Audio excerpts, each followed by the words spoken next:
ಬೆಳಗ್ಗೆ 4 ಗಂಟೆಗೆ ಹೇಳ್ತೀನಿ, 4:15ಗೆ ಧ್ಯಾನ ಕೂತ್ಕೋತೀನಿ, 6ರಿಂದ 7 ಯೋಗ ಮಾಡ್ತೀನಿ.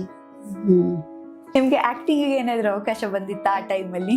ಪುಟ್ಟಣ್ಣ ಕಣ್ಗಾಲು ಕರೆದ್ರು, ಒಂದು ಒಳ್ಳೆ ಶಾಂತಲ ಪಿಕ್ಚರ್ ತೆಗಿಬೇಕು ಅಂತ ಇದ್ರು. ಅದ್ರಲ್ಲಿ ಒಂದು ಒಳ್ಳೆ ರೋಲ್ ಕೊಡ್ತೀನಿ, ಮಾಡ್ತೀಯಮ್ಮ ಅಂದ್ರ.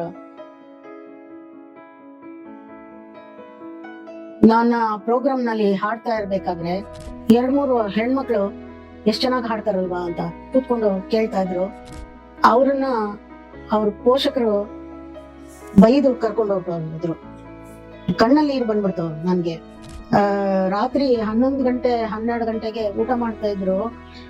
ಸ್ಟುಡಿಯೋ ಇಂದ ಆವಾಗ ಫೋನ್ ಬರೋದು, 1-2 ಹಾಡಿದೆ ಹಾಡ್ಬಿಡ್ತೀರಮ್ಮ ಅಂತ ಅಂದ್ಬಿಟ್ಟು. ಅದ ತಕ್ಷಣ ಹೊರಡ್ತಾ ಇದ್ದೆ. ಹೋಗಿ ಬಿಟ್ಬಿಟ್ಟು ಬರೋರು ನಮ್ಮ ಯಜಮಾನ್ರು. ದೇವ್ರಂತ ಗಂಡನ ಕಳ್ಕೊಂಡು ಬರಿದಾಗ್ಬಿಟ್ಟಿದೆ ಜೀವನ.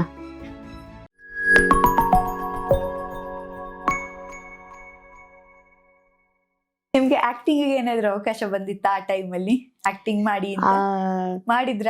ಪುಟ್ಟಣ್ಣ ಕಣ್ಗಾಲು ಕರೆದ್ರು, ಒಂದು ಒಳ್ಳೆ ಶಾಂತಲ ಪಿಕ್ಚರ್ ತೆಗಿಬೇಕು ಅಂತ ಇದ್ರು. ಅದ್ರಲ್ಲಿ ಒಂದು ಒಳ್ಳೆ ರೋಲ್ ಕೊಡ್ತೀನಿ, ಮಾಡ್ತೀಯಮ್ಮ ಅಂದ್ರ. ನನಗೆ ನಟನೆ ಬರಲ್ಲ ಅಂತ ಹೇಳ್ಕೊಟ್ಟು ಮಾಡಿಸ್ತೀನಿ, ಮಾಡ್ತೀಯಮ್ಮ ಅಂದ್ರ. ಬೇಡ ಅಂತಂದ್ರು. ನಿಮ್ಗೆ ಬೇಡ ಅಂತ ಅನ್ಸ್ತಾ? ಇಂಟ್ರೆಸ್ಟ್ ಇರ್ಲಿಲ್ವಾ? ಇಲ್ಲ. ಆಮೇಲೆ ಗೋರುಚ ಅವರು ಶರಣರ ಇದು ಕತೆಗಳು ತೆಗೆದ್ರು ಟಿವಿನಲ್ಲಿ. ಆವಾಗ್ಲೂ ನನಗೆ ಒಂದು ಶರಣ ಕತೆ ಕೊಡ್ತೀನಿ, ಪಾತ್ರ ಕೊಡ್ತೀನಿ, ಮಾಡ್ತೀಯಮ್ಮ ಮಾಡಮ್ಮ ಅಂದ್ರು. ಆವಾಗ್ಲೂ ಬೇಡ ಅಂತಂದೆ. ಯಾಕಂದ್ರೆ ನಿಮ್ಗೆ ಒಲವಿರ್ಲಿಲ್ಲ. ಪಂಡ್ರಿಬಾಯಿ ಹೋದಾಗ, ಸತ್ತೋದಾಗ ಅವರ ಪಾತ್ರನೆಲ್ಲ ನೀವು ಮಾಡಬೇಕು, ಬರ್ತೀರಾ ಅಂತ ಕರೆದ್ರು. ಅದಕ್ಕೂ ಬೇಡ ಅಂತೆ. ಈಗ ನಮ್ಮ ಯಜಮಾನ್ರು ಹೋದ್ಮೇಲೆ ನಿನಗಾಗಿ ಅಂತ ಒಂದು ಸೀರಿಯಲ್ನಲ್ಲಿ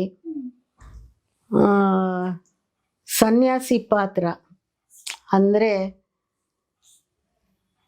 ಮುಂದೆ ನಡೆಯೋದನ್ನ ಹೇಳೋದು. ಒಂದೇ ಅರಿಶಿನದ ಬಣ್ಣ ಸೀರೆ ಉಟ್ಕೊಂಡು, ತುಳಸಿ ಮಾಲೆ ಹಾಕ್ಕೊಂಡು, ಇದ್ರ ತಮಿಳ್ನಲ್ಲಿ ಯಾರೋ ಇದಾರಲ್ಲ, ಒಂದು ಬಿಳಿ ಸೀರೆ ಉಟ್ಕೊಂಡು ತುಳಸಿ ಮಾಲೆ ಹಾಕ್ಕೊಂಡು ಯಾರೋ ಇದಾರಲ್ಲ, ಅವ್ರ ಪಾತ್ರ ನೀವು ಮಾಡಬೇಕು ಅಂತ ಕರೆದ್ರು. ಅದಕ್ಕೆ ಒಪ್ಕೊಂಡು ಮಾಡಿದ್ದು.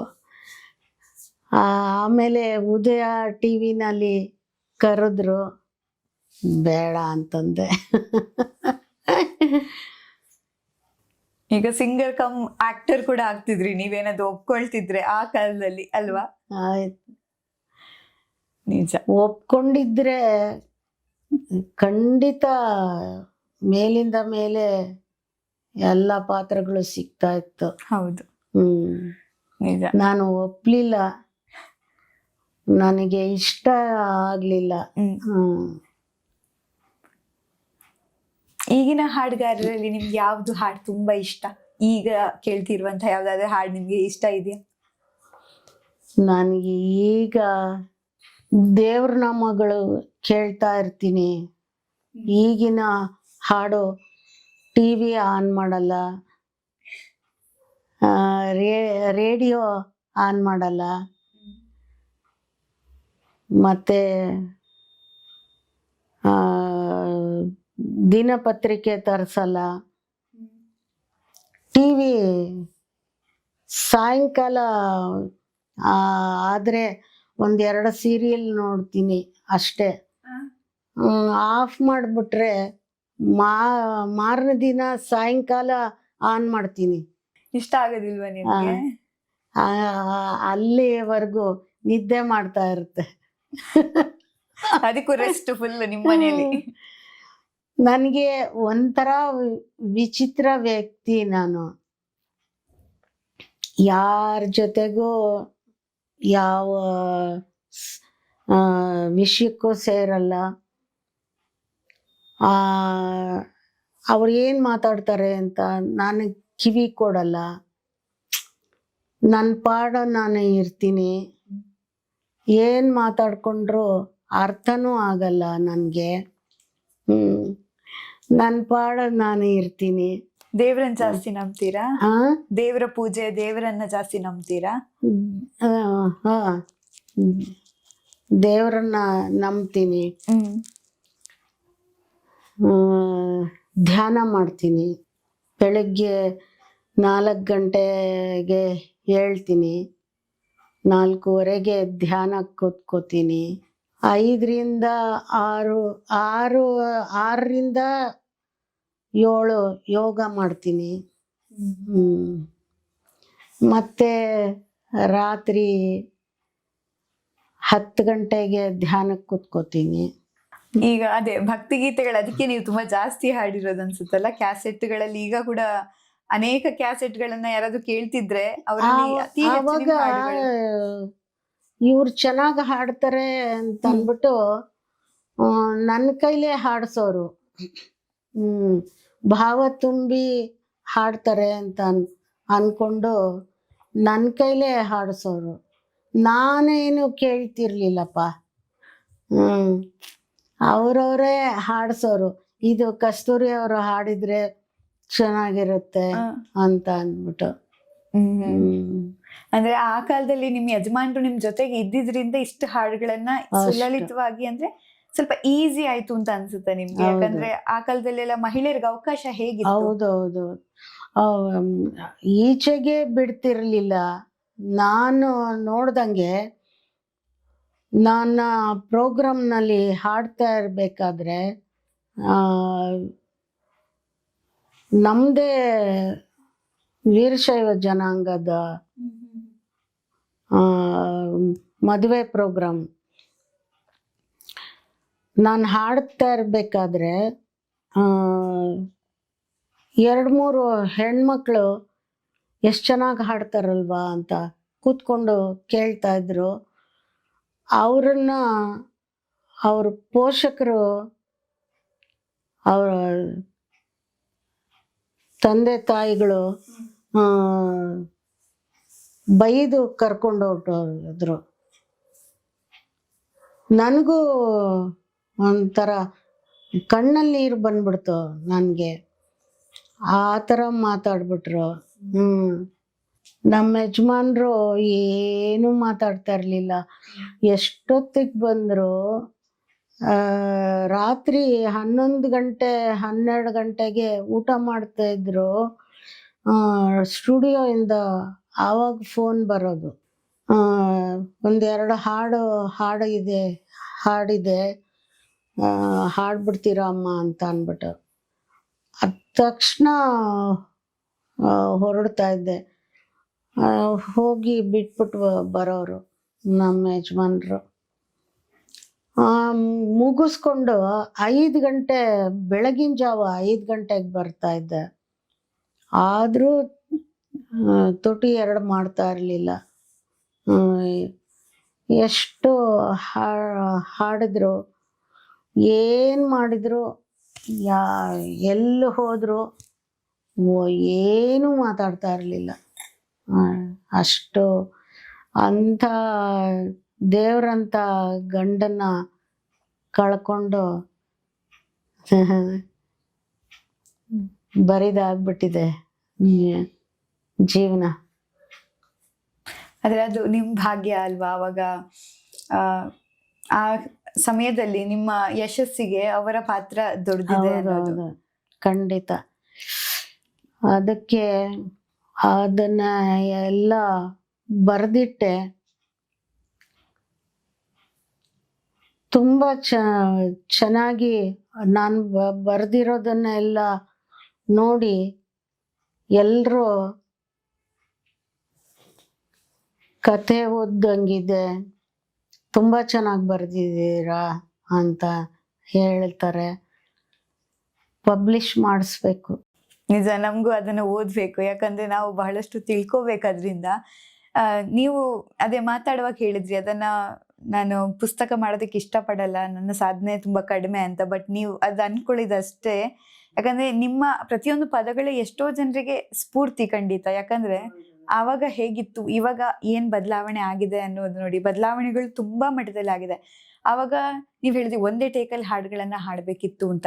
ಆಮೇಲೆ ಇನ್ಸ್ಟ್ರೂಮೆಂಟ್ ಎಲ್ಲ ಅವಾಗ್ಲೇ ಇದ್ ಮಾಡ್ತಿದ್ರು. ಈಗ ಇನ್ಸ್ಟ್ರೂಮೆಂಟ್ಗೆ ಬೇರೆ ಬೇರೆ ರೀತಿ ಇನ್ಸ್ಟ್ರೂಮೆಂಟ್ಗಳು ಬಂದಿದೆ, ಟೆಕ್ನಾಲಜಿ ಬಂದಿದೆ, ಬದಲಾವಣೆಗಳು ಬಂದಿದೆ. ಒಂದು ಪದ ಈಗ ಅನುಕೂಲ ಬೇಕಾದಷ್ಟು ಬಂದಿದೆ. ಆವಾಗ ಅನುಕೂಲ ಬಂದಿರ್ಲಿಲ್ಲ. ಅದಕ್ಕೆ ಹೊಂದ್ಕೊಂಡು ಹಾಡ್ಬೇಕಿತ್ತು ನಾವು. ಈಗ ಉಪಯೋಗಿಸ್ಕೋತಾರೆ, ಬಂದಿರೋ ಅನುಕೂಲನ ಉಪಯೋಗಿಸ್ಕೋತಾರೆ. ಅಂದ್ರೆ ಈಗ ಒಂದು AI ಅಂತ ಬಂದಿದೆ ಗೊತ್ತಮ್ಮ ನಿಮ್ಗೆ, ಆರ್ಟಿಫಿಷಿಯಲ್ ಇಂಟೆಲಿಜೆನ್ಸ್. ಅದ್ರಲ್ಲಿ ಅದೇ ಹಾಡು ಕೂಡ ಮಾಡುತ್ತೆ, ಅದು ಹಾಡು ಹೇಳಿಸಿ ಕೂಡ ಕೊಡುತ್ತೆ. ಅದ್ರಲ್ಲಿ ಆ ತರನು ಒಂದು ಟೆಕ್ನಾಲಜಿ ಈಗ ಬಂದಿದೆ. ಹೌದಾ? ಹೌದು. ತುಂಬಾ ಹಾಡುಗಾರರೇ ಬೇಕು ಅಂತಿಲ್ಲ, ಸ್ವಲ್ಪ ಭಾವನೆ ಕಡಿಮೆ ಇರುತ್ತೆ, ಅದೇ ಹಾಡ್ಸಿನೂ ಕೊಡುತ್ತೆ. ಆಮೇಲೆ ಯಾವ ರೀತಿ ನಿಮ್ಗೆ ಮ್ಯೂಸಿಕ್ ಬೇಕೋ ಅದನ್ನು ಕೂಡ ಮಾಡ್ಕೊಡುತ್ತೆ ಅಂತ. ಈಗ ನಿಮ್ಗೆ ಏನ್ ಅನ್ಸುತ್ತೆ ಈ ಕಾಲಕ್ಕೂ ಆ ಕಾಲಕ್ಕೂ? ಯಾಕಂದ್ರೆ ನೀವು ಆ ಸಮಯವನ್ನು ಕೂಡ ನೋಡಿದಿರಿ, ಈ ಕಡಿಮೆಯಲ್ಲಿ ಹೇಗೆ ಉತ್ತಮ ಕೊಡೋದು ಅನ್ನೋದನ್ನ ಕೂಡ ನೀವು ನೋಡಿದಿರಿ. 5-6 ಜನ ನುಡಿಸ್ಬೇಕಾಗಿತ್ತು. 5-6 ಇನ್ಸ್ಟ್ರೂಮೆಂಟ್ ಒಂದೇ ಇನ್ಸ್ಟ್ರೂಮೆಂಟ್ ಅಲ್ಲೇ ಬಂದಿದೆ. ಇವಾಗ ಒಬ್ಬನೇ ನುಡಿಸ್ಬೋದು. ಆವಾಗ 5-6 ಜನ ಬೇಕಾಗಿದ್ದು ಈಗ ಒಬ್ಬನೇ ನುಡಿಸ್ಬೋದು ಅದ್ರಲ್ಲಿ. ಆವಾಗ ಇರ್ಲಿಲ್ಲ, ಅನುಕೂಲ ಇರ್ಲಿಲ್ಲ. ಈಗ ಕಾಲ ಹೋದಂಗೆ ಅನುಕೂಲ ಬರ್ತಾ ಇದೆ. ಹೌದು, ಅನುಕೂಲಗಳು ಜಾಸ್ತಿ ಆಗ್ತದೆ. ಅದು ಮನುಷ್ಯನ ಅವಶ್ಯಕತೆ ಕಡಿಮೆ ಮಾಡ್ತಿದೆ. ಹೌದು. ಈಗ ನಮಗೋಸ್ಕರ ಒಂದು ನಿಮ್ಮ ಹಾಡು ಹಾಡ್ತೀರಾ? ಯಾವ್ದಾದ್ರು ಒಂದು ಹಾಡು. ಯಾವ್ದು ಹಾಡಕ್ಕೆ ಆಗಲ್ಲಮ್ಮ. ಚಿಕ್ಕದಾಗಿ. ಏನ ಪೇಳಲ್ಲಿ ತಂಗಿ ತಿಮ್ಮಯ್ಯನ ಪಾದವನು ಕಂಡೆ, ಕನಸ ಕಂಡೇನೆ ಮನದಲ್ಲಿ ಕಳವಳಗೊಂಡೇನೆ. ಏನಪ್ಪೆಳಲ್ಲಿ ತಂಗಿ ತಿಮ್ಮಯ್ಯನ ಪಾದವನು ಕಂಡೆ, ಪೊನ್ನಾದ ಕಡಗವಿಟ್ಟು ಗೋವಿಂದ ತಾಪೋಲ್ವ ನಾಮವನಿಟ್ಟು, ಅಂದುಗೆ ಘಲ್ಲೆನುತಾ ಸ್ವಾಮಿತ ಬಂದು ನಿಂತಿಹನಲ್ಲೇ. ಏನ ಪೇಳಲಿ ತಂಗಿ ತಿಮ್ಮಯ್ಯನ ಪಾದವನು ಕಂಡೆ, ಮಕರ ಕುಂಡಲವಿಟ್ಟು ತಿಮ್ಮಯ್ಯ ತಾ ಕಸ್ತೂರಿ ತಿಲಕವಿಟ್ಟು, ಗೆಜ್ಜೆ ಗಲ್ಗಲ್ಲೆನುತಾ ಸ್ವಾಮಿತ ಬಂದು ನಿಂತಿಹನಲ್ಲೇ. ಏನ ಪೇಳಲ್ಲಿ ತಂಗಿ ತಿಮ್ಮಯ್ಯನ ಪಾದವನು ಕಂಡೆ,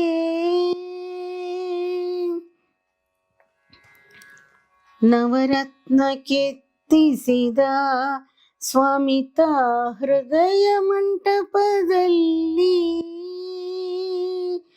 ಸರ್ವಾಭರಣದಾತ ಪುರಂದರ ವಿಠಲನ ಕಂಡಿರನೆ.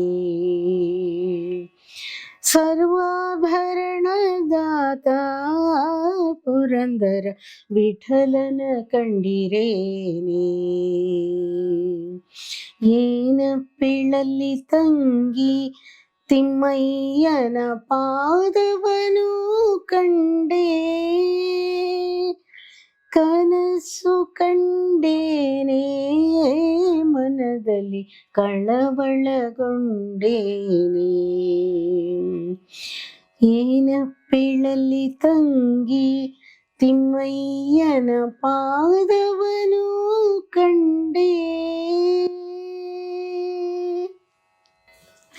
ನಾವೇ ಭಾಗ್ಯವಂತರು ನೋಡಿ, ಇಲ್ಲೇ ಈ ಹಾಡನ್ನ ಅನುಭವಿಸಿದ್ವಿ. ಥ್ಯಾಂಕ್ ಯು ಸೋ ಮಚ್ ಅಮ್ಮ, ಥ್ಯಾಂಕ್ ಯು. ಈಗ ನಿಮ್ಮನ್ನ ಪ್ರೀತಿಸುವವರು, ನಿಮ್ಮನ್ನ ಇಷ್ಟಪಡುವವರು ತುಂಬಾ ಜನ ಇದ್ದಾರೆ, ನಿಮ್ಮ ಅಭಿಮಾನಿಗಳು. ಅವರಿಗೆ ನೀವು ಏನು ಹೇಳ್ತೀರಾ? ನನ್ನ ಇಷ್ಟರ ಮಟ್ಟಿಗೆ ಹಾಡೋಂಗೆ ಮಾಡಿದ್ದೆ ಕರ್ನಾಟಕ ಅಭಿಮಾನಿಗಳು. ನನಗೆ ಗೊತ್ತಿಲ್ಲದೆ ನನ್ನೊಳಗೆ ಚಿಗುರಿದ್ದ ಈ ಆಸೆನ ಬೆಳೆಸಿದವರು, ಈ ಮಟ್ಟಕ್ಕೆ ತಂದವರು, ನನ್ನನ್ನು ಉತ್ತರ ಕರ್ನಾಟಕದಲ್ಲಿ ಮನೆ ಮಗಳು ಅಂತ ಎಲ್ಲರೂ ಹೇಳ್ತಾರೆ. ಚಿರಋಣಿ. ಬಹಳಷ್ಟು ಖುಷಿ ಆಯ್ತು ನಿಮ್ಮ ಜೊತೆಗೆ ಮಾತಾಡಿ. ನಿಮ್ಮ ಹಳೆ ನೆನಪುಗಳನ್ನ ಮತ್ತೆ ನಮ್ಮ ಜೊತೆಗೆ ಮೆಲುಕು ಹಾಕಿದ್ರಿ, ಅದಕ್ಕೋಸ್ಕರ ಧನ್ಯವಾದಗಳು. ಮತ್ತೆ ನಮಗೆ ನಿಮ್ಮ ಜೊತೆ ಈ ಒಂದು ಪಾಡ್ಕಾಸ್ಟ್ ಮಾಡೋದಕ್ಕೆ ಅವಕಾಶ ಮಾಡಿಕೊಟ್ರಿ, ಅದಕ್ಕೂ ಕೂಡ ಧನ್ಯವಾದಗಳನ್ನ ತಿಳಿಸ್ತಾ ಇದ್ದೀವಿ. ಥ್ಯಾಂಕ್ ಯು ಅಮ್ಮ, ಥ್ಯಾಂಕ್ ಯು ಸೋ ಮಚ್. ನಿಜವಾಗ್ಲೂ ನಿಮ್ಮ ಧ್ವನಿ ಅದು ಕೇಳುವಾಗ ಎಷ್ಟು ಇಂಪಾಗುತ್ತೋ, ಇವತ್ತು ಅಷ್ಟೇ ತಂಪಾಯ್ತು, ನಮಗೆ ಖುಷಿ ಆಯ್ತು. ಧನ್ಯವಾದಗಳು. ತಮಗೂ ಕೂಡ ವೀಕ್ಷಕರೇ, ಈ ಒಂದು ಪಾಡ್ಕಾಸ್ಟ್, ಈ ಒಂದು ಕಾರ್ಯಕ್ರಮ ನಿಮಗೆ ಇಷ್ಟ ಆಗಿದ್ರೆ ನೀವೇನು ಮಾಡಬೇಕು? ಲೈಕ್ ಮಾಡಬೇಕು, ಶೇರ್ ಮಾಡಬೇಕು, ಕಮೆಂಟ್ ಮಾಡಬೇಕು. Thank you.